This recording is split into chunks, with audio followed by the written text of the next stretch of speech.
as a program, we want to get back to the Horizon League tournament, and there's a lot of soccer we've played between now and then, and if we deserve it, we'll be in it. And so I think the challenge for us is really to kind of stay the course, stay in the moment, one day at a time, one session at a time, one game at a time. BusinessJournalDaily.com 3 Minutes With is brought to you by Farmers National Bank. Save, borrow, and invest with Farmers. Take heart knowing you're helping create a strong community. Mind your money at Farmers. Talk directly to local decision makers about your loans, investments, and insurance. Farmers. Fiercely local, fiercely loyal. I think the transition was a lot of fun. Obviously, it's exciting going from Division II to Division I. Lots of challenges that go with that. I think what we tried to do is create a really competitive and challenging environment, which is a lot of what we're trying to do here this year in terms of, our training sessions, but then also our non-conference schedule and everything else like that. So lots of challenges along the way, but lots of opportunity to grow and learn and get better. I definitely think being a senior in itself has helped me feel comfortable and kind of just more relaxed with the transition from coach to coach. They're two different people, but they both care about us as individuals, players, so much. The transition honestly has been pretty smooth. It's been nice to see things from different set of eyes, whether on the field or in the classroom, anything.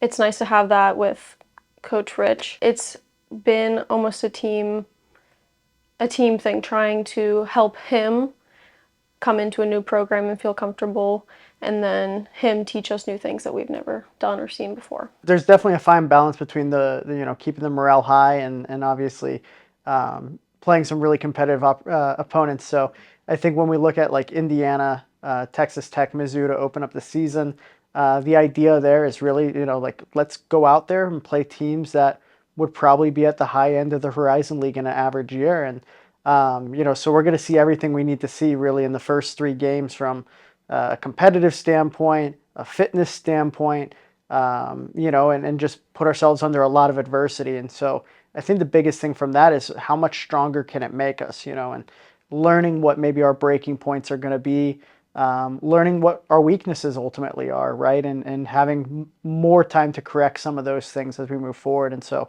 hopefully the thought process as you go through a really competitive non-conference schedule, and by the time you get to the Horizon League, you're literally ready for anything that's thrown at you. We definitely want to be more attack-oriented. Obviously, some of that will be dictated based on our opponents this year, but at the end of the day, we want to be a team that's going to be exciting and explosive. And so part of that, integration of the returners and the new players, is finding which partnerships work best in front of goal, what players help us advance the ball and get into dangerous areas. And when it comes time, putting the ball in the back of the net. Our recruiting strategy is pretty global, I would say. We've had the one transfer portal window, and we were able to bring in a goalkeeper from Australia. We had a player, Camille Boutel, followed me from Mercyhurst. She's from France.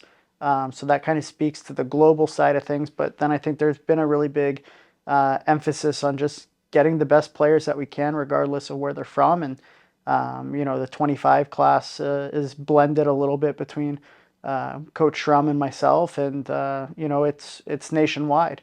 When you look at our 2026 recruiting, it's been global as well, right? And so I think that's kind of what's exciting about this game, with it being the world's game, that you can get quality players from everywhere. And I think YSU is an intriguing campus. I think it's a little bit of a hidden gem. Even committing here, like, the team chemistry has always been something that I think is very special, and I think that myself and other seniors have done a good job of making newcomers feel comfortable, freshmen feel comfortable.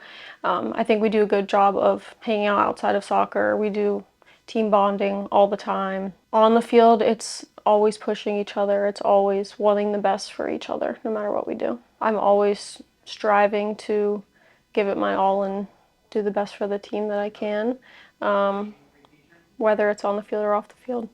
It's a very bittersweet moment because soccer has been my life for the past 18 years, and I think just going out and enjoying every moment. We have some players that aren't able to step on the field right now, and almost playing for them and knowing that there's a greater purpose behind it and playing for your younger self. It's all just coming together in the last season and just giving it every last bit of effort that we have to, hopefully take it to the tournament. As a program, we want to get back to the Horizon League tournament, and there's a lot of soccer we've played between now and then, and if we deserve it, we'll be in it. And so I think the challenge for us is really to kind of stay the course, stay in the moment, one day at a time, one session at a time, one game at a time. And if we do the little things right, and if we get better at the little things over these next 2 to 3 months, then hopefully we're in the tournament and in the discussion to be champions at the end of the season. BusinessJournalDaily.com 3 Minutes With is brought to you by Farmers National Bank. Save, borrow, and invest with Farmers. Take heart knowing you're helping create a strong community. Mind your money at Farmers. Talk directly to local decision makers about your loans, investments, and insurance. Farmers. Fiercely local, fiercely loyal.